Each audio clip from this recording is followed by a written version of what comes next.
கழனிவாசலில் நடைபெற்ற சித்தி விநாயகர் ஆலய மகா கும்பாபிஷேகம். ஆயிரக்கணக்கான பக்தர்கள் கண்டு களித்தனர்.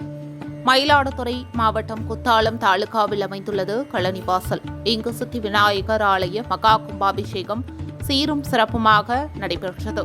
கும்பாபிஷேகத்தை ஒட்டி யாகசாலை அமைக்கப்பட்டு கடந்த 28/6/2024 அன்று விக்னேஸ்வர பூஜை, கோ பூஜை, தன பூஜை, கணபதி ஹோமம், நவக்கிரக பூஜையோடு துவங்கியது.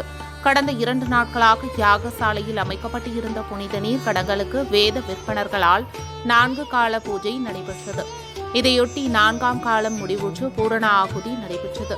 அதன்பின் யானை முன்னே செல்ல, சிவவாத்தியங்கள் முழங்க, வேத விற்பனர்கள் மந்திர ஓத, புனித நீர் கடங்களை சிவாச்சாரியார்கள் தலையில் சுமந்து செல்ல, மேல தாளங்கள் முழங்க, சித்தி விநாயகர் ஆலய கோபுர கலசத்தில் புனித நீர் ஊற்றப்பட்டு மகா கும்பாபிஷேகம் மிகவும் சீரும் சிறப்புமாக நடைபெற்றது.